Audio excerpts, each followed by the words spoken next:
what's going on, my freaks and geeks out there? We are the Square Round Table podcast. Thank you for joining us today.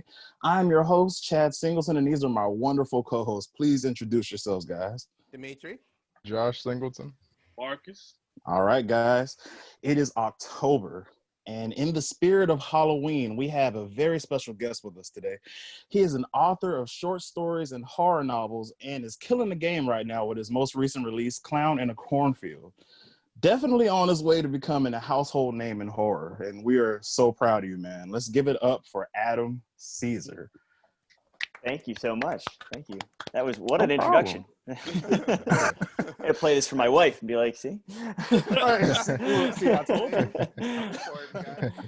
Well, what's going on, Adam? Man, how are you doing today? I'm pretty good. We're getting close to Halloween, so it does feel like, you know, especially Saturday, especially weekends in October, you want to kind of do something special. So I'm happy that I get to spend some time with you guys and talk horror movies and horror books. But yeah, we were carving pumpkins last weekend, and this weekend we're gonna figure out something to do. It's different. You know, things are different now. You can't exactly run out to the theater and go see a horror movie. So Exactly. Yeah, we definitely understand that. Like, you know, you still want to put up decorations and stuff, but you're not actually expecting trick-or-treaters. exactly. You're still gonna leave candy out there, though. Yeah. Right. Basically. They're going to do like a Yeah. drive-by thing. Yeah, So they're gonna run by your house and just start curbside chucking candy at you. Right. And stuff like that. You gotta Yeah. I'm gonna just invest in a t-shirt gun and fill it with candy. Do it. Right. Yeah. Right. By the way, Josh and Chad, I rode by y'all house the other day. The decorations are on point as always. Nice. got Hey, you. I thought glad when you they like doing it. this shit, I had got worried. I was like, bro, they ain't put them up yet. I said, I'm gonna keep driving by it. Hey, man, I'm glad you like it. Yeah, I'm glad you dig them. Like that. It's like, oh, they don't have them up yet. Hey, man. Well, anybody that knows, like me and my brother, man, Halloween, like I said, this time of the year period, like especially Halloween, because we're just into horror period like that. I tell that to anybody, like as far as literature and just things that I take in every day, like whether it's like Joshua, like the other night, what did you do right before you went to bed? You were like, oh man, I'm listening to a creepypasta, bro. Like we're always, Oh yeah. it's Always. something. Right. So we are always taking it in, man. Like we talked about a little bit before the podcast started, and I think it was a little bit before you were here, Marcus. I was telling Adam how everybody we try to watch like a horror film a day, like whether it's trashy, whether it's old school or something new. Whatever you get your hands on, Yes, definitely. So what about you, Adam? Do you try to like take in or watch something every day, or like how are you in the month of October? The thing is, I'm like, especially because I do YouTube and I cover a lot of horror films, so I'm usually watching a lot of horror movies anyway. It's weird because it's different. Like there's definitely something different about the season, and like I'm not usually like, I don't usually eat a lot of candy and stuff like that, but I get like candy corn, and I get like the fun size Three Musketeers and stuff like that, and start enjoying that while I'm watching horror movies. So it's a different flavor, but I watch just as much horror as I watch throughout the rest of the year. But and it's here in Philly, they have they usually have a 24-hour horror-thon. A company called Exhume Films puts this on, and it is. You know, it's a somewhat expensive ticket, but if you look at it, it's like, oh, well, I'm going to see 7 or 8 movies, you know, in a row. And they don't tell you what it is. They don't tell you what you're going to see. So you just show up and people bring like pillows, and people bring food and stuff like that. But I've like almost never I've made it like one time. I think I've made it like to dawn the next morning, but it's a great experience. And I'm like hoping maybe sometime in the next week, I'm going to try to replicate something like that, where I'm just going to watch a lot of stuff in a row. But yeah, it's definitely different this season. And trick-or-treaters, like you were saying, like maybe drive by, something like that. We're going to try to figure out how to do trick-or-treaters this year. Yeah, just get you a t-shirt gun, man. That's all you gotta do. Just shoot it at the trick or treaters. If they get hurt, it's okay. It's all in the spirit of Halloween. Man. Try for the softer Right. candies, not like nerds and candy gobstoppers corn. and stuff.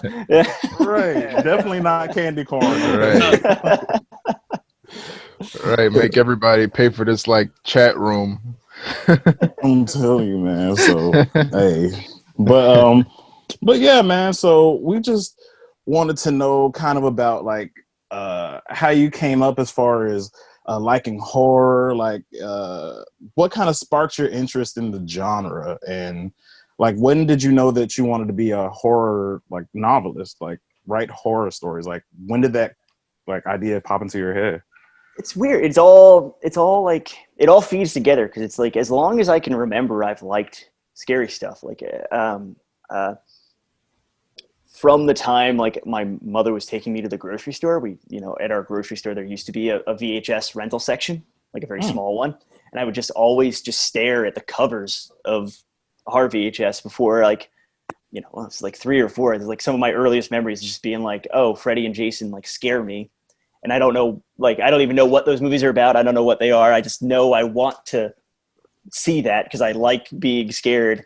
And then from an early age, like the books, as soon as I started reading, I was kind of the perfect age to be picking up Goosebumps, which were like, you know, perfect young reader introduction to horror. And from there went to like Stephen King and Richard Matheson and Clive Barker. And I grew up loving all these guys. And anytime in school, anytime I had like the ability to do a book report or to do like tell us about an author, I was like the creepy little kid coming in with my, you know, my, like, they were like, okay, make a clothes hanger mobile. And I made one of Stephen King. And that's cool. Yeah. So while everyone else is doing Dr. Seuss and stuff like that. So I've always loved it. And when I kind of first started out, I almost was like, I'm going to try to make movies. I went to film school. And while I was in film school, I took like one production class, and then I was taking a lot of other writing classes. And I kind of just realized through being in production classes and looking at, you know, what it takes to make movies, like that wasn't 100% where my passion lies. And I realized as I was like looking at my dorm room and I'd have stacks and stacks of horror paperbacks, I'm like, oh, maybe that I like writing and I've been reading this stuff my whole life. So it's probably makes sense. And I just haven't stopped since. It's been a little over 8 years since my first book was published. And they were all, I've done like, if you count the shorter, I have some shorter books, like some novellas, and I have some full length novels. If you count like the shorter books, I'm at like 9 or 10 titles. And they're all for adults. They're all adult horror novels. But with this most recent one, I'll hold it up, with Clown in the Cornfield, it's a young adult book. It's for teens. But I kind of, when I first started writing it, I was like, well, what does teen fiction mean now? Like, what are you allowed to get away with? Because I kind of didn't want to do something that didn't feel like that felt like it was holding back. I didn't want to do something that felt like we were talking about Midsummer. Like everyone loves a good head crushing. Like basically, exactly. You know, like I didn't want to do like PG horror or have to do PG horror. And as I was reading and as I was researching like what's going on in young adult horror literature right now with authors like Madeline Rue and Danielle Vega, and I was reading their books and I was like, this is hard edged. Like you can do whatever you want. Like if these were movies, they'd be R-rated movies. So they just have to be about teen protagonists. And for a number of years, I was a high school English teacher. So I kind of, you know, more than some people, probably not more than all people. Like I was like, I know what teens are like. I talk with teens every day, like in my day job. So like, it just felt like a natural progression to be like, well, I'll write a teen slasher. Like I love Scream. I love I Know What You Did Last Summer. I love Friday the 13th. I love Halloween. They're all about teens. And I don't know, it just felt like the perfect match. And I'm happy the book's doing well. So I'm happy it worked out. Hey, all you freaks and geeks out there, we are the Square Round Table. The Square Round Table podcast is brought to you by Science on a Postcard. Science on a Postcard is an online store that specializes in science-themed enamel badges, lanyards, environmentally friendly tote bags, notebooks, and lots more goodies that represent individuality and inclusivity in the scientific community. You could find all these wonderful products on scienceonapostcard.com. And for all our YouTube watchers out there, we will add their website and all their social media platforms in the description below. And now a word from our sponsors. The Square Roundtable podcast is brought to you by Two Photon Art. Two Photon is an art collective whose primary mission is to make science more accessible through science communication and art. Some of their art includes science-themed patches, jewelry, stickers, zines, and clothing, all of which contribute to the inclusivity, equality, and the overall advocacy for human rights in and out of the scientific community. You can find all of these wonderful pieces on twophotonart.com. And for all our YouTube viewers out there, we will add all of their website and social media info in the description below. Definitely got a good inspiration though, dude. Like a lot of you said, like I said before, you said a lot of different good like inspirations. Like you know, I Know What You Did Last Summer and Scream are like classics and are really good movies. You know. Yep. No, definitely. But yeah, I was having a bit of a debate with my brother and my parents the other day about how much of about pretty much what makes a horror movie. Like we were talking about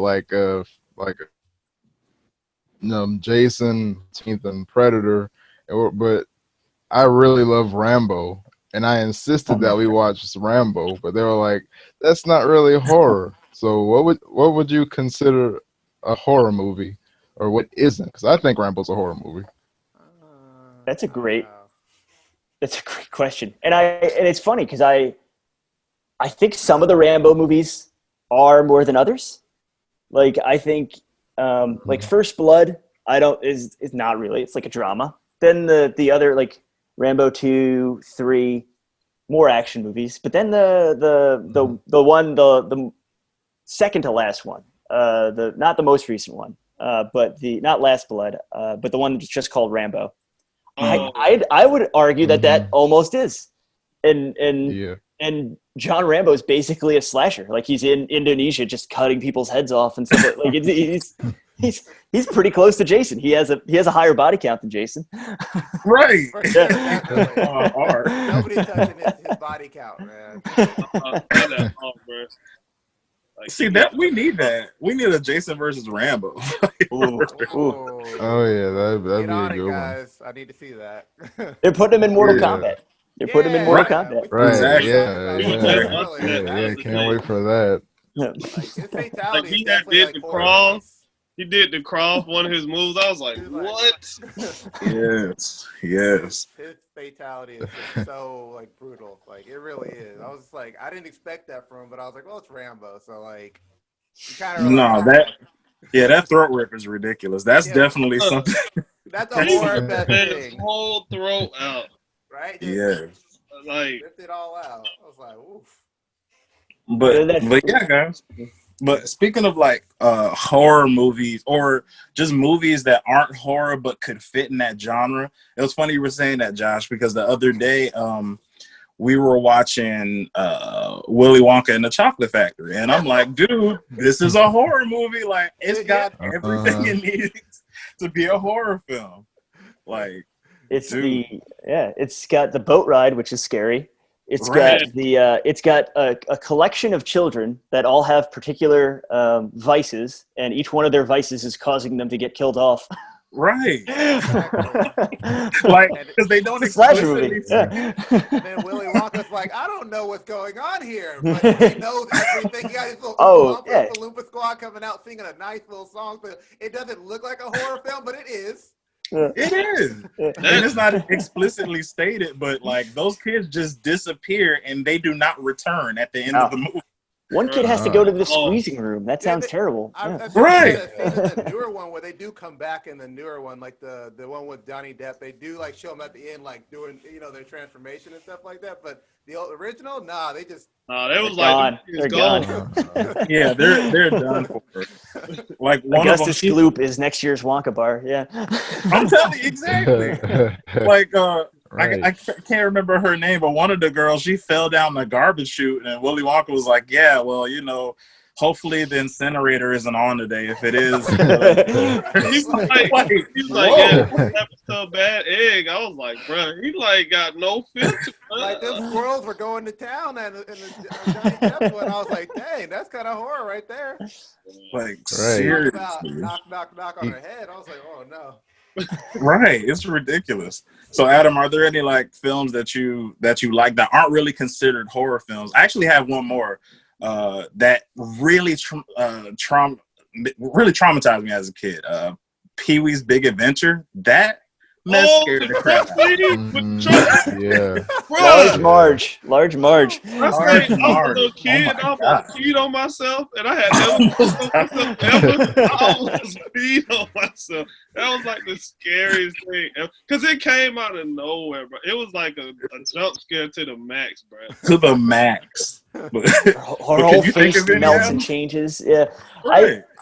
And I think that's something. There's something to like having seen that when I was a kid, and that like when you think of good jump scares, like that's one of the better ones I could think of, even though it's in a kids movie, quote unquote. A kids movie. Yeah. Right. It's funny. I was just talking the other day about this on my own channel because I had gotten to write a couple of Dark Crystal books, and that was a movie as a kid. That it's a fantasy movie and it's about puppets, but that was a movie as a kid that like the Skeksis and these creepy puppets. It was in our video collection along with like the Disney movies. But when I watched that as a kid, it would frighten me.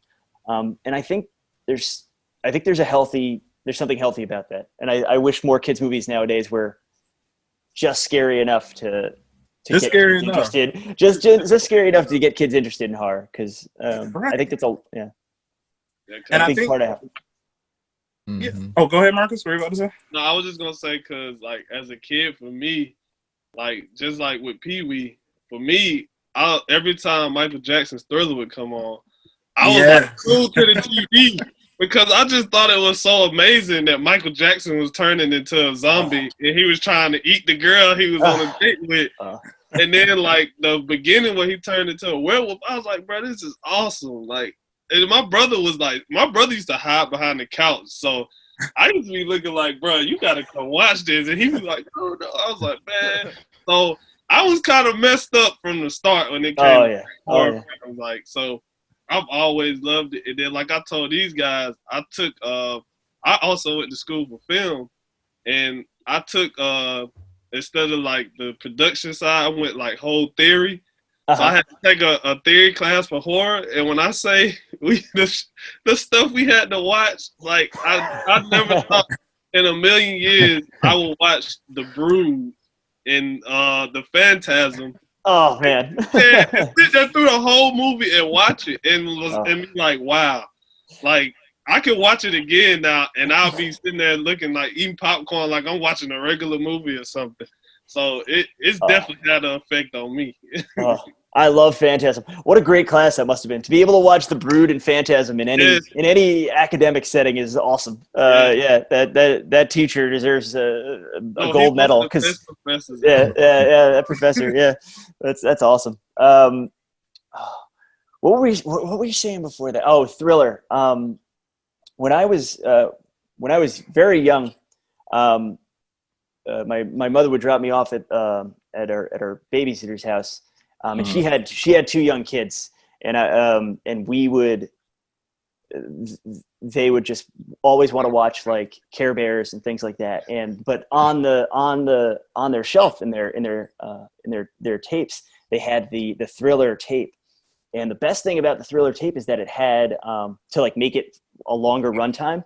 It had the making of after the thing. So I not only love the video and I would, and was so inspired by that video because I love the werewolf transformation. It's so good in that. Yes, it's But then to be able to watch Rick Baker and how he was putting on the makeup and stuff like that. So it was like, and it was never, I never saw the Thriller video without watching the making of. So it was like, they were just like, in my mind, they're just the same thing. So I just love that. And early on, like, that's one of the first things I can remember about, like, this is scary. And I remember being scared by it, but it's like, I know it's make-believe because look, here's how they're doing it all. And that just fascinated me. I love that idea of like someone made this. Someone made this amazing zombie makeup. Someone made this. It's just so cool to me. Yes, man. It's awesome. It's still it holds. Yeah. Like it really does. And that's just the thing with like we were talking about having the conversation about kind of that healthy dose of like horror or the healthy jump scare or whatever. I think a lot of that just like it's just like how stuff was made then, like especially like in the 90s. Like 90s was huge on just like special effects that weren't like CGI and stop motion and things like that really just add like an extra level of like wow factor, because it's like, wow, you know, they put in all this work. And even with Michael Jackson, the prosthetic makeup that was used and everything today is just like it's hard to find for me a horror film that I'm really just sold on, besides something like Midsummer, which really, as far as like, you know, they don't have, it's not a monster movie, you know, it's just more of a like, is one of my favorite genres, like the psychological thrillers, things like that. But yeah, as far as today with like monster movies and stuff, it kind of takes some of the sting away, because it's like, okay, this thing is computer generated and you can tell. It's just like, you know. Practical effects are like where it's at, like all that practicality and like putting the time and hours and like it looking like that. That's why like a lot of the like classic movies are classic, because like it looks like that it's something that it's actually there, and that, you know, it could be in can be in real life, and you could like go to like a cornfield and see the Jeepers Creepers monster like chilling in the cornfield, because it looks like he's actually there. And stuff like oh, go ahead, John. Oh yeah, and this is why like I love watching shows like Face Off on Sci-Fi. Because it kind of walks you through the process it takes to be able to make all those special effects and put on all those crazy parts on their face and on their body. And they start out with a base sketch, and they envision it around this whole sketch, and they might even sometimes make like a little short story about the monster that they're depicting. And it's just a really great process. It is.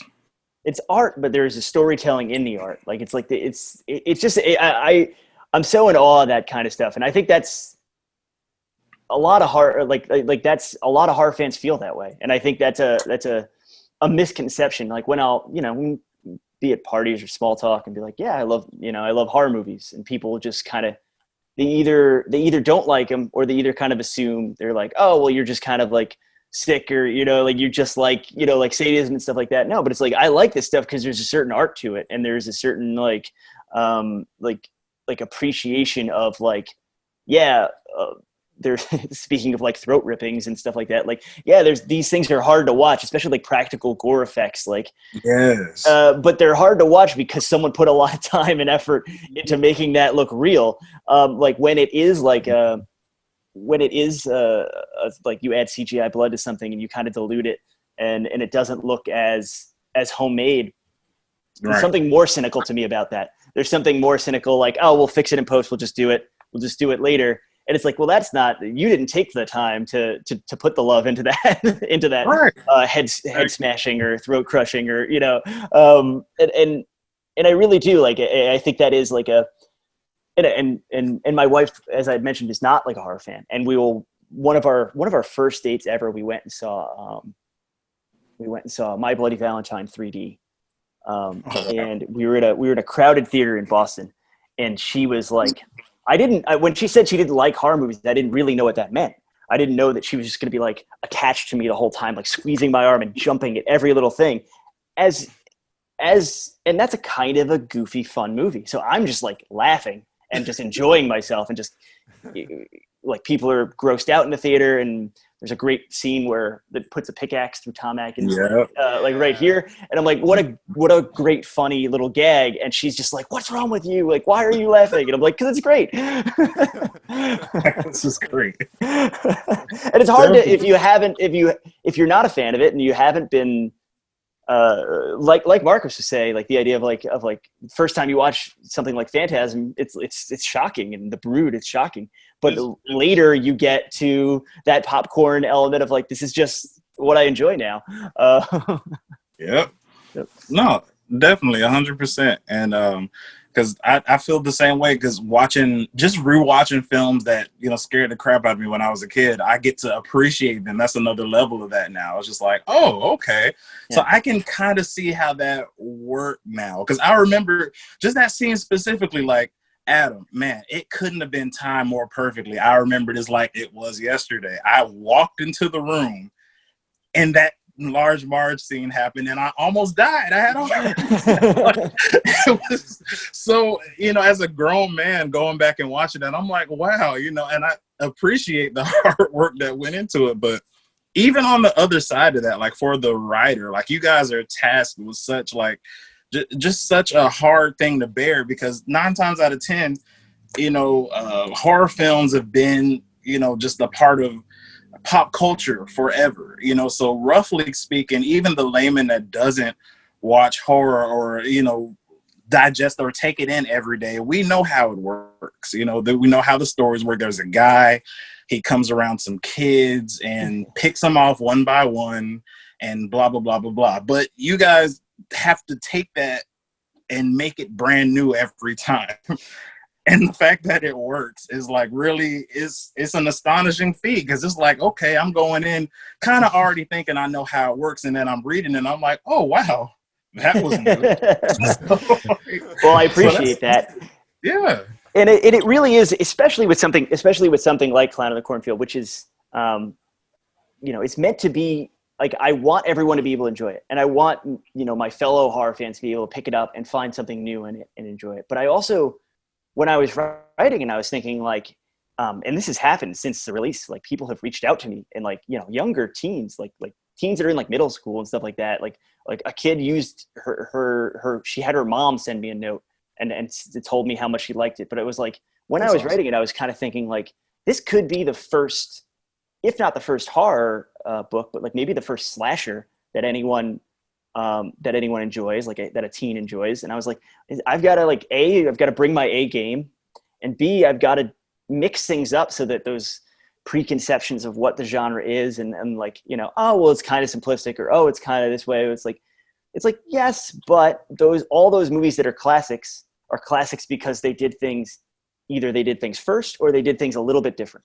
Like there's a little bit of, you have your expectations and it meets those expectations because it gives you, it's called The Clown in the Cornfield. It gives you a clown in a cornfield.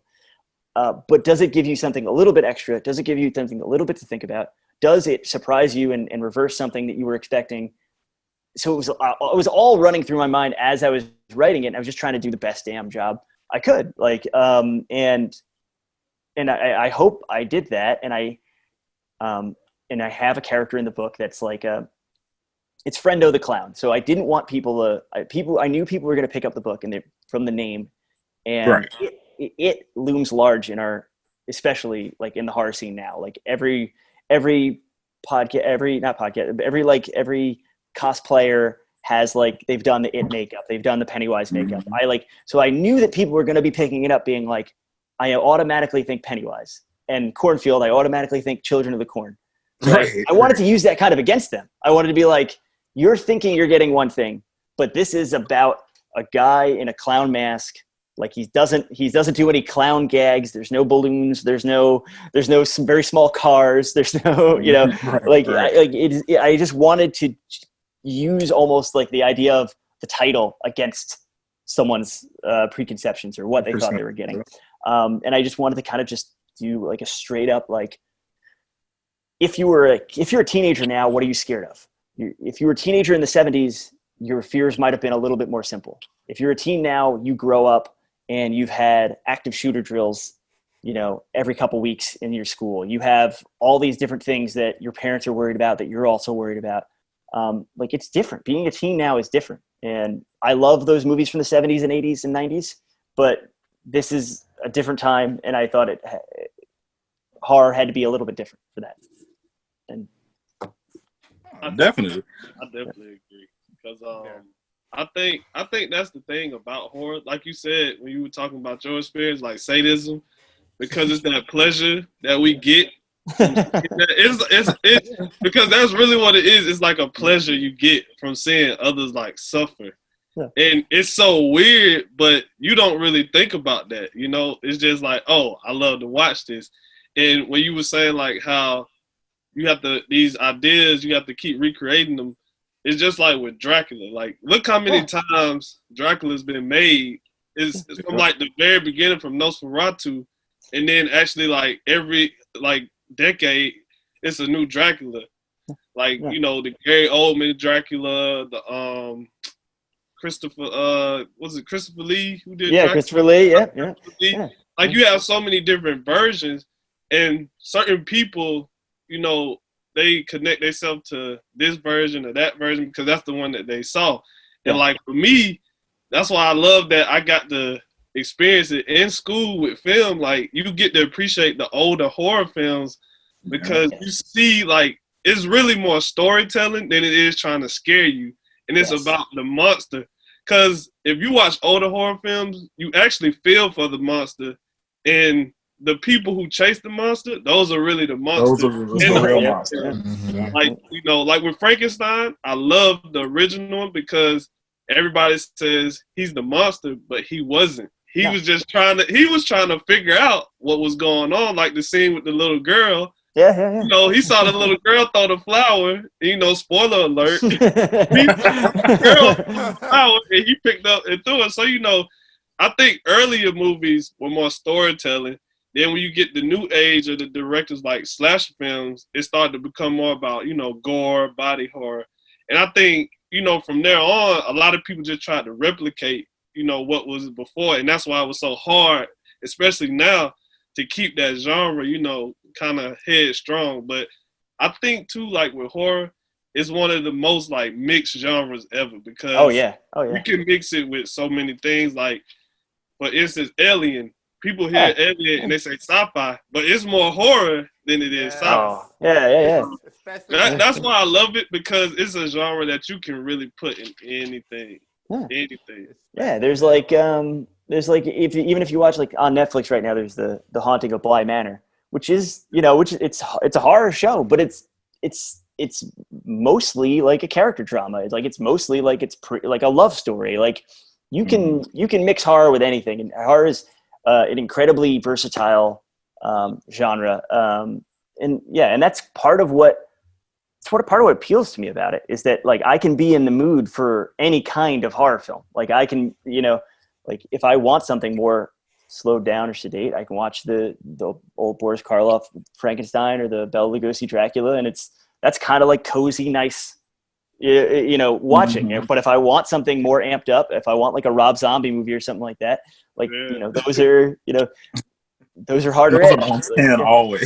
They're always over the top, man. Like he just goes out. Adam, I just wanted to ask you because I wrote a paper about it in college, and I got a good grade on the paper, and I thought maybe I was the only one who kind of thought this. I don't know if you ever seen Rogue One, a Star Wars story. But at the last scene is a hallway scene with Vader, and it's lit dark, and then you just hear him breathe, and then you see the red ignite and like light up the whole room. And I remember telling my professor, I was like, "You got to let me write about," because it had just came out. I said, "You got to let me write about this because that was more horror. That was like the most horror thing I ever seen in a Star Wars film. Like, I was surprised they got away with making that whole scene because it was like the most brutal and terrifying thing I ever seen on screen." Yes. Since Return of the Jedi, that's probably like my favorite piece of Star Wars. Just that moment where he goes full Jason Voorhees and he just destroys a whole hallway of rebels. Like, I love that sequence, and I think it talks like this has entered our Jason and Michael Myers, The Shape, like they have entered our vernacular in film in such a way that you can have that scene now where it's like, that's like, what makes Darth Vader scary? Like, usually it's just like the subtlety of like his evil, of his like breathing, but it's like, okay, well, let's give him a slightly different flavor. And he's physically just ripping people apart. Flashing people there. People saying, "Oh no, I need to get away," and the door is closing. Like, Yeah. I felt so bad for those guys. Oh my God. Yes. Exactly. But yeah, Adam, I'm talking about what makes characters scary in horror films and whatnot. What makes clowns scary? Because like it seems like clowns being scary is just like a really universal like kind of thing people just don't really like. Personally, I like clowns, but why do you think clowns are so terrifying? I think it's interesting. It's funny because I don't think that I don't think anyone on this call has been alive when clowns haven't been considered scary. Do you know what I mean? Like I think it's rarer to find someone who's just like, oh yeah, funny clown. I enjoy clowns. Like it's rarer to find that than it is to be like, clowns scare me. And I was right before I guess it was last Christmas. I was visiting my parents in New York. And we went to the Big Apple Circus. And what I realized is that they have clowns there, but they don't have the traditional clown makeup on. Like they don't have like the stuff that Pennywise has like co-opted. Like the whole white face. They have like a clown, and she's like dressed as a she's dressed as like a pigeon. The old lady? She's dressed as a pigeon because it's the pigeon. Yeah, she's dressed as a pigeon because it's like the Big Apple Circus. And I'm like, well, they don't want to. I guess they don't want to scare kids. They like want like a funny character, but like clowns, I guess, are just off the table at this point. So like, I wonder what I wonder at what point clowns stopped being funny. They don't particularly scare me. But I understand that it's like, okay, it's someone hiding their face. It's someone that's always smiling. It's like, no one's that happy. What are they hiding from me? What are they like? What's the fake, the fake front that they're putting out? They must be hiding something evil. I get it. I guess I get it, but never particularly scared me. I get. Oh, go ahead. Oh no, I was just saying because I thought that was so interesting. So you mean to tell me like you went to a circus and there's clowns there, but just not wearing the clown garb? Yeah, it was like they're doing the function like where they're throwing popcorn and stuff like that. They're doing like clowny stuff and they're making the kids laugh, but they're not. They don't have like the red nose. They don't have the big hair. Like yeah, that's something. Jesus. Yeah, wow. I guess I'm it's sure kind of like. Oh. What were you gonna say, Josh? Oh yeah. Well, I was gonna say it's kind of like how magicians aren't your stereotypical magician. Like they don't have the hat and the suit, and they don't have the wand. Yep. But it's still nice to see sometimes. Yeah. Yeah, it is. Yeah.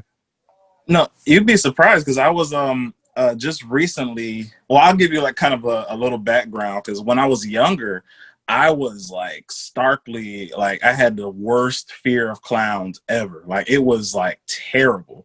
And it wasn't a thing because a lot of people, our age will be like, well, I watched Stephen King's It and that pretty much set it off for me. But no, I was like 6 years old, 5, like, and couldn't even walk into a circus. Like I would start sweating. So I couldn't do it. Wow. And, I actually didn't watch it until I was like already a grown man. Like I was in college and I saw it for the first time. I was like, oh, okay. But no, before then, I wouldn't even watch anything on television. You were just naturally afraid of clowns. Just had the natural fear of it. Yeah. And now, go ahead. No, go ahead. I was just going to say, Adam, I'm the messed up kid in the group because when I was his age, I was like, okay, I was the biggest Batman fan.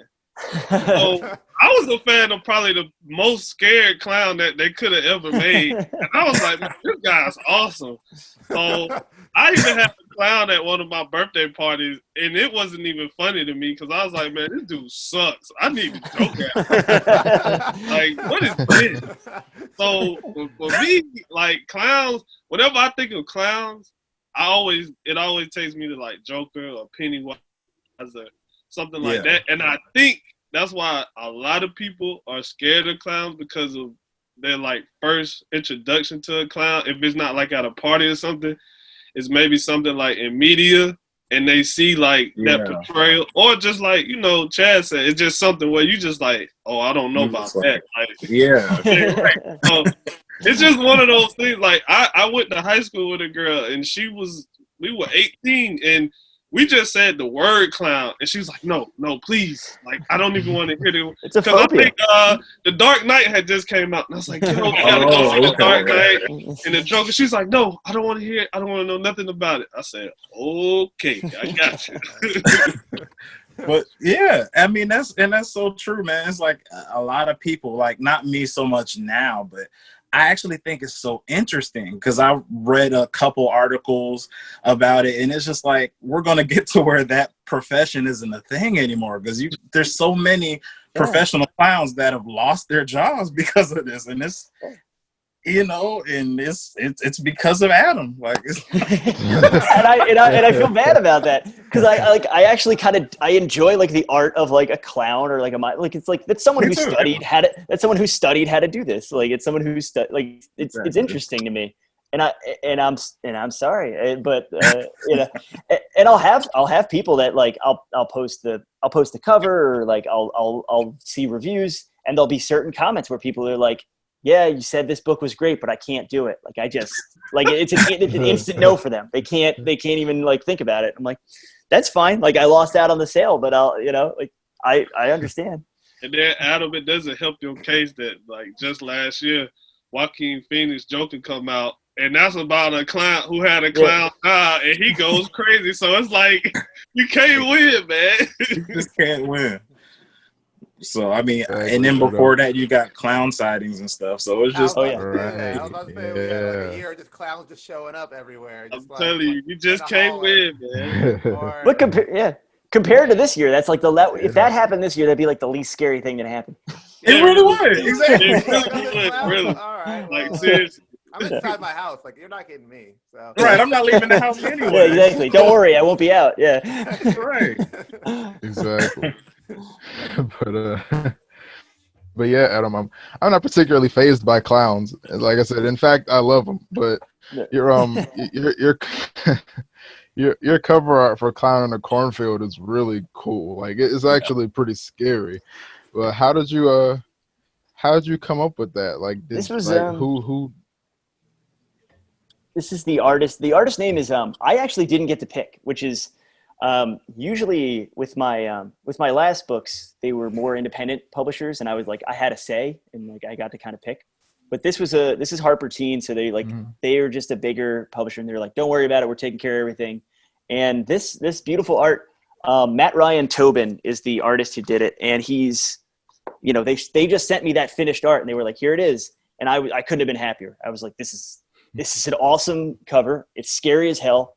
A lot of people like don't see the clown face the first time they look at it, and it kind of like takes them a minute. I'm like, okay, well, that has people coming back to it. And Matt had done, he did posters for Candyman. He did posters for A Quiet Place. He did all these amazing Mondo posters, like these limited edition posters. He did posters for Hellraiser. Like he did the so I was very familiar with his art. Like I own some of his posters. So like when they told me who did it, I was like, well, you guys picked the best guy so I'm just very, very happy with it. And we got a cover blurb by Clive Barker, who, the creator of Pinhead, the creator of Hellraiser. He said, an author who knows how to make us afraid, which is like, that was awesome. Yeah. My editor called me up and I was at a car going to a horror convention with my friends who are into horror. And I got off the phone and I was like, I said that, and like my friend who was driving almost swerved off the road because he was like, Clive Barker said what? So it's been a really, 2020 has been a crappy year in a lot of respects, but in this one respect, for me, it's been very good. Hey, that's really awesome. Happy for you, man. That's Yeah. Yeah. Oh no, completely. Like, so I mean, it's awesome, man. I know that has to be like just I don't even know. Like, how do you feel about that, man? Like, just having like the seal of approval from Clive Barker, like that's crazy. It was something. It was something that the editor didn't even tell. He was like, in case it doesn't go through, I'm not going to tell him. So he didn't tell me anything. Like they didn't even say like, oh, we sent your book out to people. Like, so I didn't even know until we had the like what he had actually said was like a lot longer than that, but they cut it down just to get it on the cover. And so I didn't know he was reading it. And he doesn't do a lot of convention appearances and stuff like that. But he was doing one a couple months later in Cherry Hill, New Jersey, right across the bridge from Philly. So I took the bus over and I waited in his line, and I was like, you never know, like when you see like cover blurbs and stuff like that, you never know. Like, I'm like, did the person really read it? Like, did their like assistant read it or something like that? So I was like, I waited in his line for like 2 hours in like the sun. And I was like, I really hope he like really read it. I really hope I'm not gonna like about to get really disappointed. But I introduced myself. I'm like, Mr. Barker, I'm Adam Cesare. You read my book and you said nice things about it. And he like held up his whole line and he talked to me like for 15 minutes about the book. And it was one of the best experiences of my life, because I've been reading his work and enjoying his films since I was like an actual like child in elementary school. So like to have him like say nice things about it was like, it was one of the best moments of my life, like, so it was just I'm just very happy. I'm very proud. So that's awesome, man. Look, we're proud of you, man. Like 100%. Thank you. Oh yeah. Thank you. And the cover is great too, because being somebody that used to like have huge chorophobia, like as soon as I was scrolling through Instagram, like I saw it immediately. I was like, "Oh my god, that's a clown! Let me see what's going on." I'm like, "Let me see what's going on here." But Right. but it's definitely awesome, man. I had to pick up a copy and just reading it. I was just immediately stunned, because I don't want to ruin anything, but just even the opening sequence and seeing how you kind of used social media. You look through the social media lens for that initial tragedy that happened, like, and I'm just like, wow, like this is. So I really love the way that you modernized the slasher genre. Like I love it. So thank you. Awesome Thank job, you. Yeah, thank you. Definitely. It's a genre that like has 50 years of history behind it, and I just wanted to do it like what are kids into now, like, and I didn't want to sound like an old man who like doesn't know what TikTok is and doesn't like, so I had to like do the research and try to get it right, and I tried to get it as close to right as possible. So fingers crossed. And they're talking about doing a movie of it now, so hopefully my goodness. hopefully that happens. That's what I'm talking about. Yeah, definitely. That's great stuff. As a student of film and writing, I'm more than happy for you, man. I would love to see that. Thank you, Marcus. Thank you. Yes. Certainly. Because like with like shows like Stranger Things and Lovecraft, and I didn't watch it, but what's the show, Riverdale? Mm-hmm. Riverdale. Things like that. Like what? Like, or is it any shows like out right now that you kind of into that kind of had that element of horror, especially like with Jordan's Peele, like kind of like renaissance of his like horror mystery kind of thriller thing. Like, I mean, I like TV and I watch a lot of TV. I did just watch Haunting of Bly Manor. I liked it. I really liked it. I haven't watched Lovecraft County yet, but I'm like, I was, they were coming out once a week, so it just ended. So I'm waiting I'm like gonna dive into that. And I hear it's really good. You're gonna love it, man. Yeah, I'm like, I've been trying to like not see spoilers, because people will like post like, oh, here's like what the monster looks like and stuff. And I'm like, I don't want to see. I just want to go in fresh. Like, so I've been dodging spoilers for that for for a couple months now. But I'm gonna start it real soon. What have I been watching?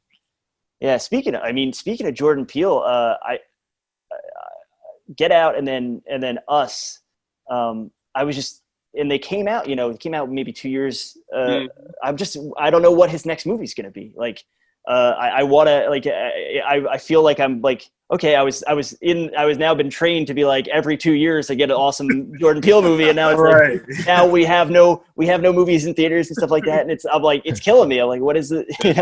And he produced the new Candyman, and I think he co-wrote it. Yeah, he co-wrote it. And that's Nia DaCosta directed that, and that was like, I'm friendly with people who are like in the horror scene and like are like press and stuff like that. So like we're doing like set visits for that movie and stuff like that. So I'd heard like get ready, like this is gonna be like legit and like really, really good. And then we get a couple months. It was like, I think it was the beginning of October. It was supposed to be in theaters. Like we would have seen it now already if the coronavirus didn't happen. So I'm just bummed about like all the stuff we're missing. Like we're missing that.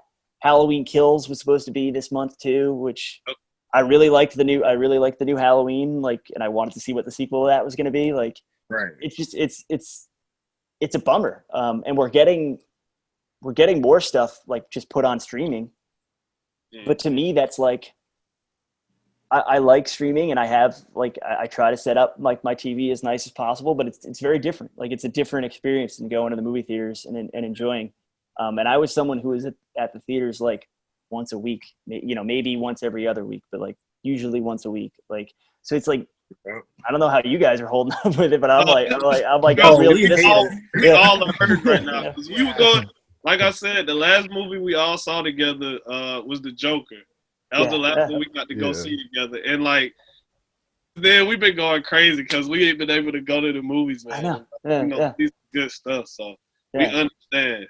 Yeah. It's like it's not only not being able to go, but the movies, knowing the fact that we would have seen Halloween Kills, Candyman, like knowing the fact that I already would have seen them, but now not till 2021 is like, that's what's killing me. Right. Forever pushbacks. Forever pushbacks. Like, they're like, oh, 2021. And like 2021, it's like, oh, 2022. And it's like, right. Oh, don't jinx it. Don't jinx it. 2021. Put them all on streaming platforms. Just put them all on Netflix and call it. No, but like it's with horror films, just like that audience like reaction. Like it's what you go for the movies. Like that's part of the thing. Like that's what you're missing from streaming stuff. Like you can watch it on stream, but like you ain't gonna see the dude in the background go, "Oh my god," like he just did that, or like that one person say, "Don't go in there," like you don't hear those things, and it's like you're missing that element. And I understand. I get it. I'm with Dmitri 100%. Like as much as I want to see Halloween Kills, like I don't want to see it until I can see it in a theater. I really do think that. Like I had such a great time with the 2018 Halloween. We live like a 20-minute walk from an AMC here. Okay. So like I love seeing like in South Philly, going to a 7:00 show, get there early so you get good seats, and then like hearing everyone around me. I love that, I love that communal aspect of movies. So like, yeah. Yeah, man, that's those aesthetics. Yeah. You don't have when you at home, man. Exactly. Yeah. We'll get back to it soon, though. Hopefully, because I'm ready. I'm so ready. Exactly. Yeah. Chad, but I went to go see Midsummer, and like that dude, was like, they killed him, they did this, and he was like freaking out the whole movie. He was like, he looked at us, he pointed at the camera, like he tapped us on the shoulder. He's like, "Did you see that?" I was like, "Yeah, dude, we saw that." Like that's the kind of stuff I love. That's what I miss. Exactly. Yeah. We were at a press screening of Midsummer, so it was like everyone from like not just horror fans, but it was like everyone who got sent from like the paper. So it was like people who were going to be like writing about it for like classy magazines and stuff like that, and just like the sharp intake of breaths of people like being like I love that, like people just being offended or whatever. Like it's great. It makes the movie. Oh, seriously. And that's just like another thing, like as far as horror writers and directors and like Ari Aster, like I just love his style, period. Like it's, from that to like I watched Hereditary recently. That was like, oh my God, the when the old dude's sister had her head out the window. I'm just like, hey, spoiler alert. Yeah. And I mean, that thing hit the ground like a basketball. I was like, oh my God. Man, so but it's like I love it to where and that's why I'm such a fan of like people that write horror and just people that write in general, just putting yourself or being able to have the audience put themselves into the protagonist or the antagonist's shoes, like, because I felt like when he was, under the influence coming from the party, and then, his sister got hurt, and I mean, I had secondhand like anxiety. I was like, oh my God, his mom's gonna kill him. I was just like, so when you have a story or just have a genre that's able to kind of transport you, I love it. So that's why I'm so big on the horror genre, period. Awesome. His movies are like about grief, and you can like feel it, and it's not, Exactly. and it's not a pleasant feeling, but I still love them. You know what I mean? Like I still like it lets you, it lets you walk, a mile in someone else's shoes and feel terrible. Like, I feel bad for everyone in Hereditary. All the characters. Like, yeah. Because none of it, there was no redeeming quality. At least in, it was very morbid, but at least in Midsummer, the Danny, she finally found a family at the end. She was happy. She gets a smile. Right, in some kind of strange, twisted, convulsing, crazy way. But in Hereditary, there's literally no redeeming quality. It's like bleak. It's bleak. And it just kind of ends. It's like, oh, okay. What am I going to do with that? Now I got to spend the rest of my day thinking about this. So I just love it. It's it's amazing, and that's another reason why we're just so happy to have you with us today, man. Like, definitely. Oh yeah. Yeah, dude. Oh, go ahead, Josh. Oh, well, yeah, Adam. We're talking about like putting a story together and a theme and whatnot. I'm particularly intrigued in how you have several novels. Like, what's your formula for like putting a book together from start to finish? I don't know. I think the first time I wrote I'd written short stories before that, and it only takes a couple days, and then you're kind of done with it. You can look back on it, you can rewrite it, but the idea of a novel, it felt so daunting at first. It felt so like, I don't know how I'm ever going to finish this.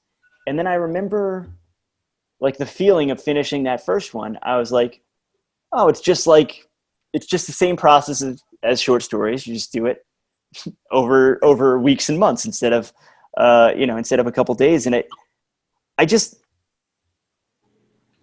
I like the genre so much, and I like storytelling so much that there are days that I'm frustrated with it, and there are days that are like harder than others to get words out. But there's always a point in every book, even though I've done it like 10 times now, there's a point in every book where I'm like, this doesn't work, or I'm not going to reach the end. But I've learned to recognize that that's just part of the process of like feeling like you can't get there, feeling like you can't get over the hump, and then you eventually do. Maybe you walk away from it. Maybe I go play a couple rounds of Dead by Daylight or like something like that. Like I stop and I try to relax, and then I come back to it. And I also now that I'm doing it full time, I'm like, well, this is my job. So I take it like seriously of like, well, I've got to get pages handed in today. I've got to get this done. Which helps me. It's the kind of pressure and the kind of stress that helps me. But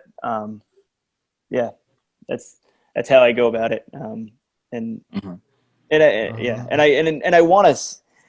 want the books to kind of say something. Like you said theme. Like I love gore, and I love monsters, and I love crazy things happening. But each one I want kids especially to be able to pick up Clown in the Cornfield and be like, this says something about the world we live in now. This says something about even if they're not voting come November, even if they're 17 and they're 16 and they can't vote, they're probably watching the news. They're probably watching like what's going on in the country, and they're probably pissed off about it.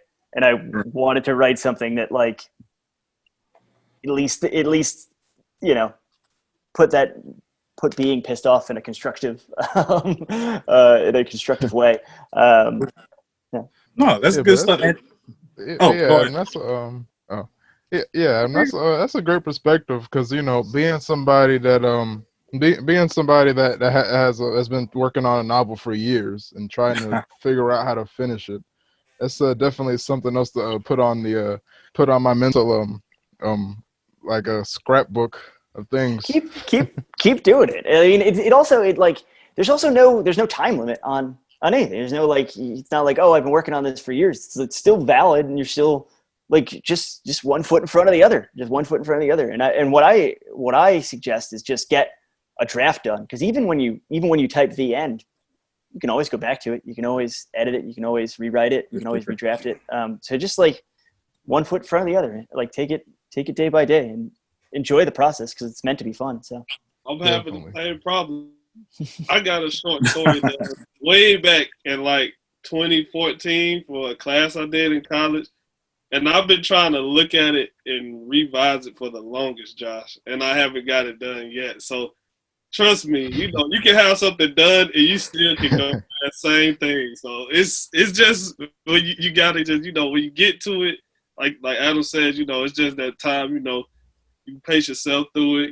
You step away, you come back, because there's so much stuff I have that I've started writing it, and it's probably like I probably only got like a page and a half of it, but everything else is right in here, and I could go and put it all down. So that's the beauty of writing. Yeah. Like you can have 4 or 5 different stories at one time, but you can remember every detail in each one, and you can go right back and be like, oh yeah, let me finish this and this and that. So that's just like writing a script. If you got the dialogue, the story, you start on it, and then you go take a break, and you come back, and you might be like, you know what? I think I'm gonna make this character female and switch this one to the. You start going back playing with it, so it's just a beautiful thing. So, Josh, like Adam said, just enjoy it, man, and just have fun with it. Oh yeah, definitely, yeah. I'm gonna keep that in mind. This is all great. Good luck with it, man. Yeah. Man, my hat goes off to all you guys, because I can't even write a paragraph. So he definitely can't. I thought Josh was going to say something encouraging, and then he said he can't. I can't even help you. You're on your own. Chad does okay. He does okay. He can write a decent Good save. paper, Good save. Yeah, good save. Right. Thank you.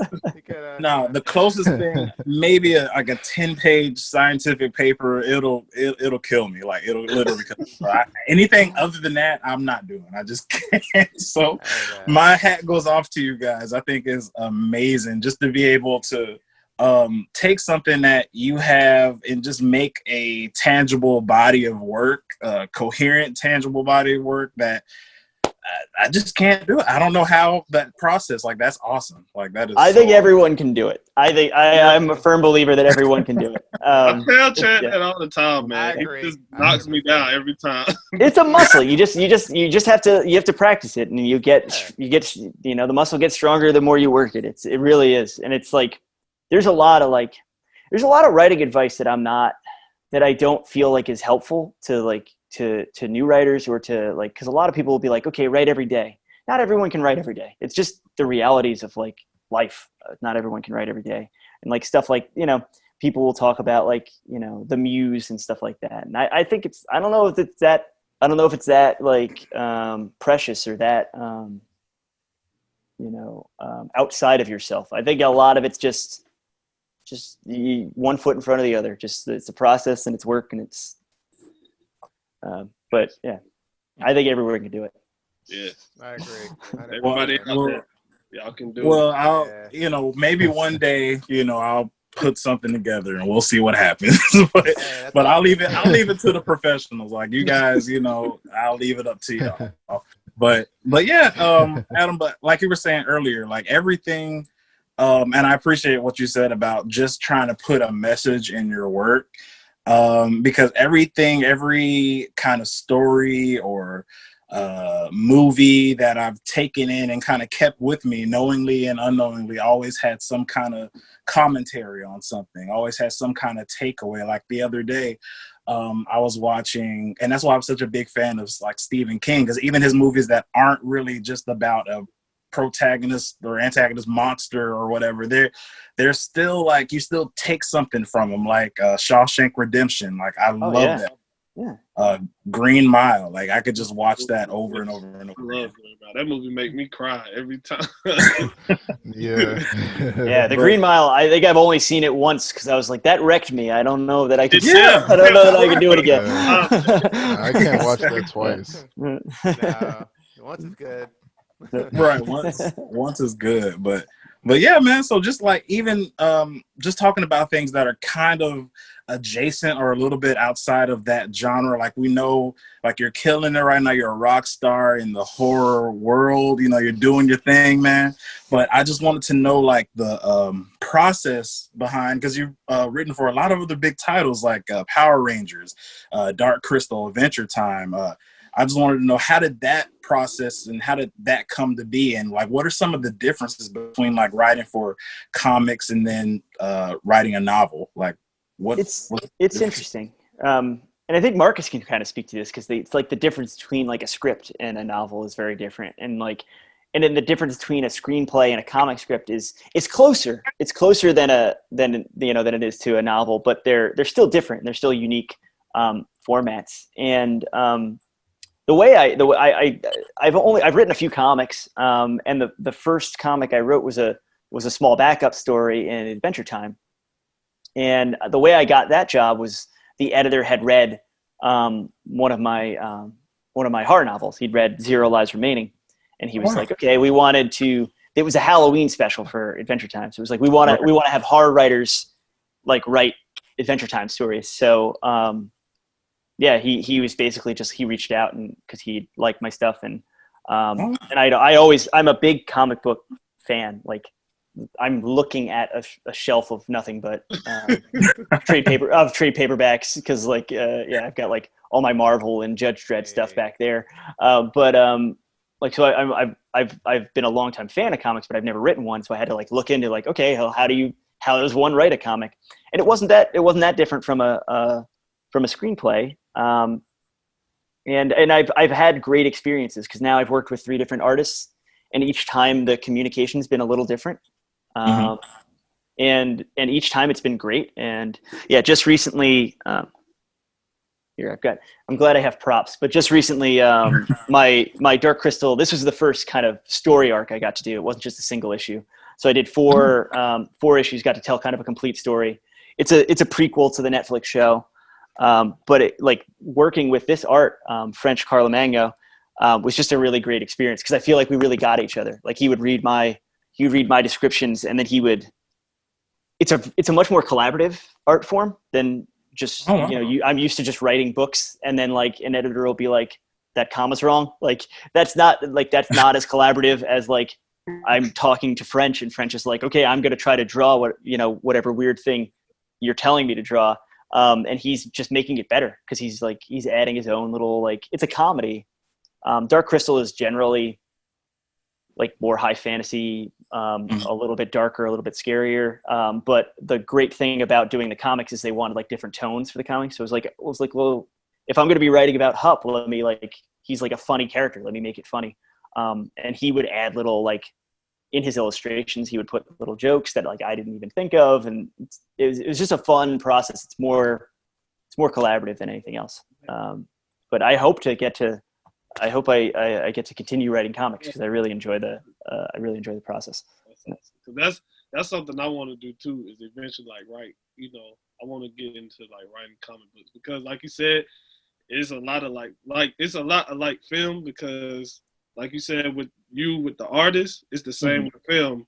A writer has to have that director to bring his vision to life. So that's why I love it so much because the collaboration you get with it. You can give the person the idea, and then you can sit there and see them do it, and you be like, yes, that's exactly what I was doing. So, or it's like I didn't even know what I wanted almost. It's like French will do things where I'm like, well, that's way better than what I was thinking it was going to be. It's a cool process. And comics are comics are just fun, and I love going to the comic book store every Wednesday and picking up my stack. So, oh wow! So if you had to give a rough figure, how many comics do you have, man?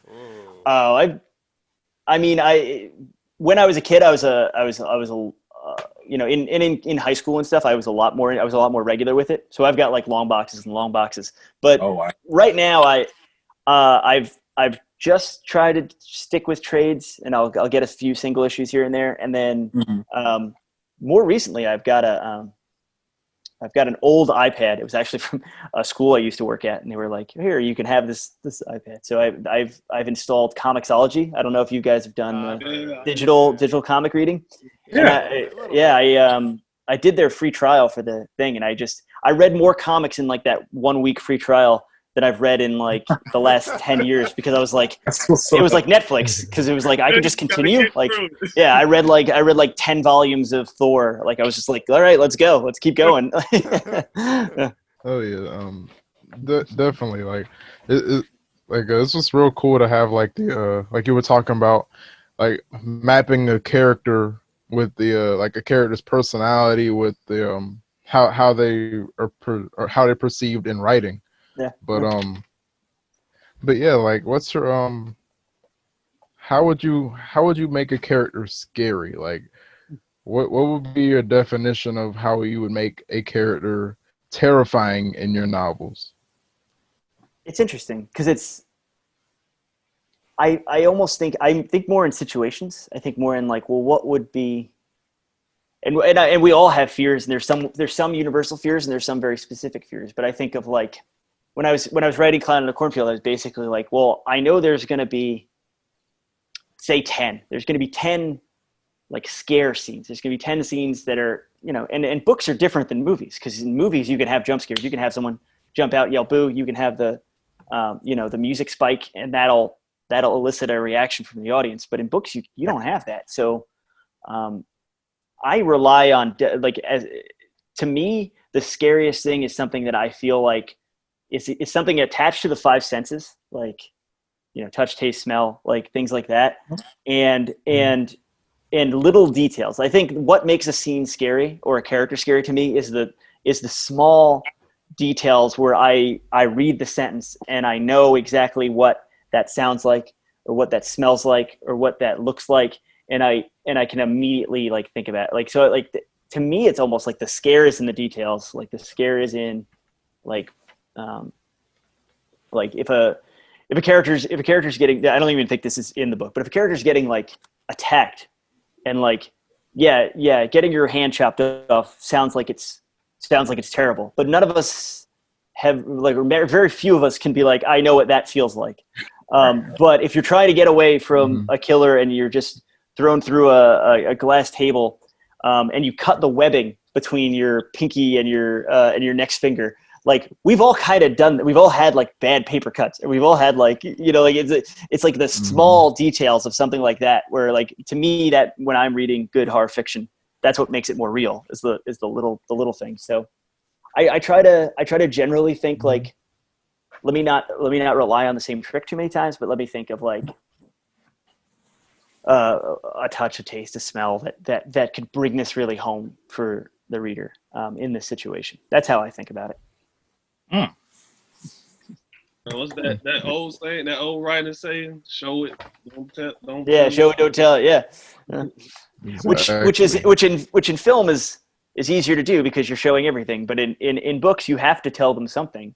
Mm-hmm. But it's, instead of being like a character being like, I've never been this afraid in my life, we have no point of reference for that. If you describe the fear as some kind of taste in the back of their throat, or some kind of, you know, it's like bile rising because they can't control the crash of adrenaline that they've just been through. Like if you make it a little bit more physicalized, I think that's showing and not telling in a novel setting. Okay. Right. Yeah. And one thing that I really liked about your writing style, and some of the other ones, like I said, I'm a big Stephen King fan, and some people actually complain about it, but I love context. I'm a huge person for context, because my thing is just like, when I'm, like I said, the guy's falling through the table, you're getting somebody getting their finger cut off, or something terrible's happening to somebody. why should I feel sad for you? Like, you know, that's my thing. So I love that when you have the kind of like the prelude or the information about the main cast of characters or the main protagonist before you start the story. So I just wanted to ask you, like, how important is that for just not just horror writing, but writing period, to just have like a great setting, like right before you get into the main like inciting incident in your story?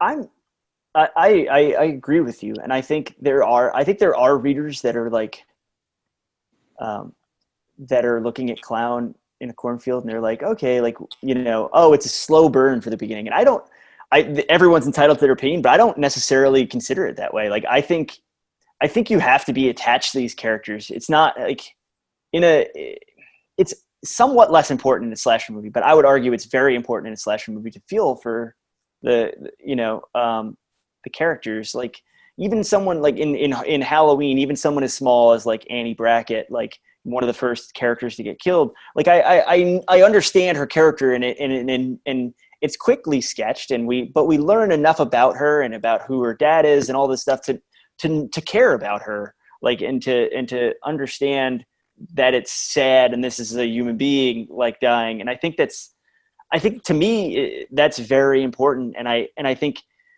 the context of Clown in the Cornfield is about a young woman moving from Philadelphia to the Midwest, and knowing what she's been through, and knowing the stakes for her, and knowing what she's kind of fighting for as she's fighting to survive in this horror movie scenario is important to me. And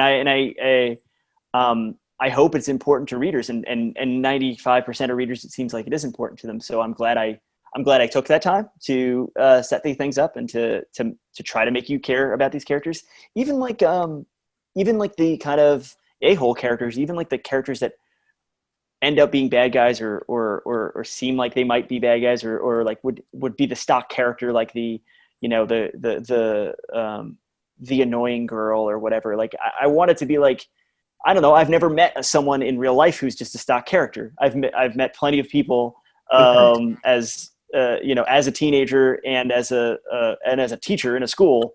I've never met a student or a kid. I've never met a teenager where I was like, oh, this kid's just this. Like, every person is multifaceted and brings different things to the table. So even like the characters that you kind of love to hate in the book, I wanted to give them clear motivations and reasons for doing what they're doing and reasons for being who they are. Even if I wouldn't want to hang out with them, I think it's important to give that context. But that's completely important, man. And it really shines through, because just, me reading through the book, I'm just like, yeah, okay, I can see this banter going back and forth in class. I can see the girl that just, wants to one up the teacher. I can see the guy that, I'm moving into a new place and he's just kind of like, I'm not interested in him because I think I know more than him, and that kind of thing. I can see that, these people are real. And I think that's one of the things that kind of turns me off when I'm reading certain things or I'm trying to, digest certain media. I'm just like, this person they don't act like a real person. Nobody acts like that. Like, I think that's a big reason why I'm not too big on most sitcoms. There's some, like, I love Community, and I love like stuff like, I talk about The Good Place a lot. I love that show. That was really but those are living, breathing characters, though. Yeah, those are right. And a lot of the time, like, I've watched these shows and I'm like, man, that's a real person doesn't do that. Like, I'm not going to sit here and for the sake of, comedy, I'm not saying snappy one-liners every sentence. I'm just not. So yeah, like, I really, definitely appreciate that about your writing. All the characters are breathable. They're all people that I've met before, and some people that I don't want to meet. But that's good. Yeah, exactly. Yeah, there's plenty of people in Clown in Cornfield that are like, I like I said, I wouldn't want to hang out with them, but I understand why they are the way they are. Exactly. Just like the teacher in your book, like I felt his pain. I'm like, yeah, I've been that teacher, even though he sucks. Like I've been that teacher. Yeah. Exactly. Yeah. So, right. were you about to say something, But, Josh? yeah, Adam. Which do you do more in your novels, dialogue or narration? It's a mix. It really is a mix, and I think it's a lot of. I think a lot of writers approach things differently, and I think everyone has their own style. And I think because I have a film background, I do more dialogue than most novelists because I like characters. I like characterization coming through dialogue. Like the things people say is very reflective of the people they are. Right. I think so. I do a lot of that, and it's a balancing act of like Chad was saying, you want people to sound like people really sound, but also the way people speak is a lot of ums and a lot of like if you look at any movie, any book, no one really talks like that. It's trying to get it close enough, try to get it 50-50 so you can believe it, but it's still a certain heightened level of insight, or like this character is,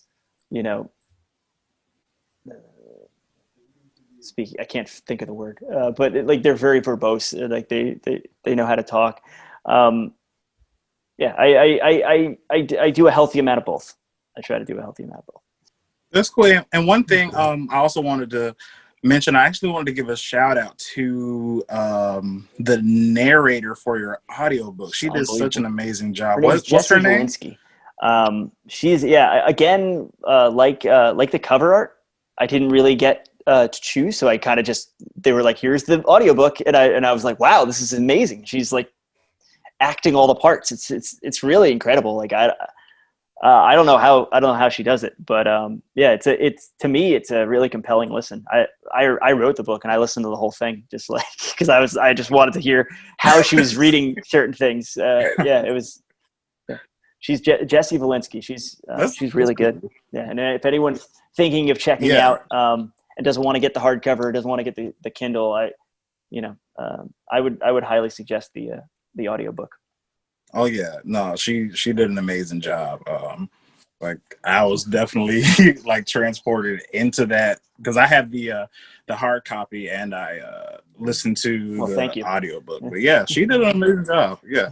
Oh yeah, no problem. Yeah, she did an amazing job. But yeah, man, all that good stuff. Like it's been great. Thank you so with much. this Yeah, it was awesome, guys. And no, and for sure. And one last thing, because we're all horror nerds. Like definitely, like we want to know, like what is your favorite horror novel and what is your favorite film? I'm gonna put you on the spot right now. I know you got a lot, but I'm gonna use some of my stock answers because the original Dawn of the Dead. I love that movie. It's a movie I can watch again and again and again, and I still find new things in it. Part of it's because I like the style of like 70s shopping malls, and I like just enjoying. It's almost like a hangout movie, even though like terrible things are happening and you feel bad for the characters. It's a movie that like since I was a kid, I can just put on and feel like I'm like, oh, I'm with Peter. I'm with I feel like I'm with these characters and hanging out with them. So that's like my good like hangout horror movie. And then for books. My favorite of all time. I have so many favorites, but I'd say the book that made me want to write books is The Drive-In by Joe Landsdale. It's about a kids going to a drive-in and this giant asteroid thing, kind of like basically like a dome. It comes down over the drive-in while they're watching horror movies, and terrible things start to happen, like in the cars and in the driveway. Two guys are like one guy's on the other guy's shoulders, like they're like the pranksters, and they fuse together so they like become like one person. It's really bizarre and weird and gory, but I highly recommend it. They actually, speaking of audiobooks, for the longest time it never had an audiobook, but just like a few months ago, one of the narrators my audiobooks actually had reached a deal with Joe Landsdale to do the audio version of it, and it's really, really good. The audio. So it's a quick listen too. It's like a 4 or 5 hour book. So it's a pretty short book, but it's really good. Oh, okay, yeah, definitely. And tell what's the title of that one more time for all of our listeners? That's The Drive-In by Joe Landsdale. The Drive-In by Joe Landsdale. All right, cool. I'm gonna definitely have to check that out. And what about for you guys? Hear him, guys. I'll go. I know for me, I didn't read a lot of horror books because, for one, my grandmother wouldn't let me read certain stuff. Gotcha. So the one book I did get to ever sneak and read a little bit of it because one of my friends had it in elementary school was the Goosebumps books. Awesome. So I got to read some of those. So that'll probably be like my thing is a horror read because I didn't really get to read any. And I probably should read more now that I'm older, but so I will definitely start doing that. But as far as a movie, it's funny because my favorite horror film is a film I still can't watch. I haven't got through the whole film yet, and it's The Shining. Wow. Yeah, so and it's not because it scares me. It's just it's so creepy. Like I just can't psychologically get through it. So I told myself, I said this year on Halloween, I'm gonna finally watch the whole Awesome. movie. Awesome. So I seen like parts of it in like the beginning or like certain parts. But when I see those two little girls, I'm like, nah, I'm out, bro. But yeah, that's probably one of my like favorite horror films. And just a little side note, I wanted to put this in here. And one of my favorite horror things from a children's show is the Haunted Train episode of Hey Arnold, and I got nothing else to say. That was awesome. It speaks for itself. I forgot about that. But yeah, Chad, I don't know why you put us on the spot like this. Because it's me, guys. You know I'm gonna do it. Hey, I got it. I can go.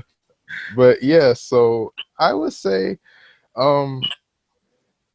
I primarily like to read a lot of short stories because that's what got me into writing. I really like this short story I read in middle school called The Washwoman, and my favorite movie is Beetlejuice. And basically, like the Washwoman and so basically, like the Washwoman and Beetlejuice have like a certain theme where like you make the most of your circumstances, but like other people around you are kind of like awkward at what's going on. And basically like with the washwoman, she's like a washwoman, but the people that she washes for think she's kind of creepy, and the way that she does things is kind of weird, but they understand her circumstances and the way that she does what she does. But yeah, in layman's terms, pretty much, yeah, those two things in my what I can come up with right now. I love Beetlejuice. Yeah. I love it. Yes, man. Shout out to Tim Burton. Yeah, it's a really good movie. Great little, what was it? German expressionism horror. Yeah. Yeah. Definitely. I love it. Yeah. Definitely. What about you, D? Mm-hmm. As Marcus said, I didn't get a chance to read a lot of like horror books as like a kid because my family was very anti like Halloween, anti stuff. They were like, yeah, you can go to the Harvest Festival for Halloween. I was like, oh, okay, whatever. But we're not doing any of that Halloween. That's satanic. And I'm like, oh. And so like the first like film that I ever saw, and it's my favorite, is like Nightmare on Elm Street. I love that movie. It's the first one I was able to sneak as a kid. I was like, it scared the crap out of me as a kid, but like I went back and watched it. I was like, this shit is nice. I love that movie. Especially like how like the fear of like going to sleep is like, because everybody like wants to go to, like, you know, naturally you're gonna go to sleep, and the fact that he preys on you in your dreams and that like that feeling of like you can't go to sleep, the helplessness, or he's gonna catch you, and the way that like she the main protagonist, like she finds a way to outsmart him. And you're just like, oh wow, like that was creative. Like I didn't think there was a way that she could get out of it because you have to sleep. So I love that. Like that kind of scary thing, and it kind of made me not go to sleep for a good couple of days. I was like, Did its job. Yeah, I was like, I'm not going to sleep. I'm gonna watch TV all night. Like, I'm not. Man. Yeah. Man, I don't know, man. I know one thing though, Marcus, you would be the one to go first, bro, because you be sleeping. You be sleeping. Ready to get me, man. Dude, I'll be at work and sit on break. I'll be like this. Freddie will come. I'll be like, hey, Freddie, we gonna have to duke it out, bro. Man, look, You're all offering Marcus up to Freddie. either Marcus or me, I tell people all the time, I'm like, man, look, I'm the worst person to be in a horror scenario because I'm just gonna drop on my knees. You got me. It's over. Right, same. He's like, yeah, I'm not running. I had a good run. Like, you didn't go anywhere. It's like, yeah, like, but I thought my about life's it. been great so far. I'm done. I lived a pretty good life, you know? Right. I saw some things. I'm 26, 27. I saw enough, you know? I saw enough. I've had enough. I'm good. Look, so Adam, if Friendo comes for me, man, I'm good. It's it. That's it. Like, it's okay. But for me, as far as there was a summer actually, I want to say it was like last year, and I was addicted to. I found a horror manga writer. His name is Junji Ito.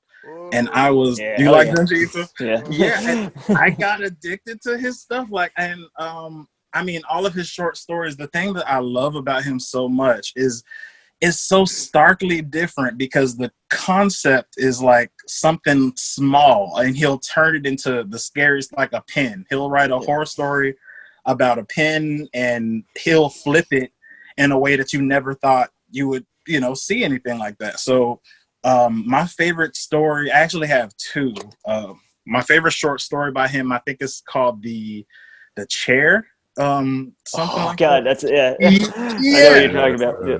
Exactly. And Uzumaki, which pretty much Uzumaki's translates to spirals. Yeah. Yes. So anybody out there, definitely Junji Ito, he is amazing. Like, definitely read his stuff. A lot of it is in Japanese. They don't have a lot of his stuff like transcribed, but you can listen to people narrating it on YouTube. That's how I listen to a lot of his stuff.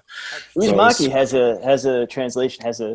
There's like a big hardcover of it. It's awesome. It's so good. It's like, talking about like great horror novels. Like that's it's manga, but it's like it reads to me like because it's one long like usually he does short stories, but it feels like one very. It's like all about this one town. It's very novelistic to me.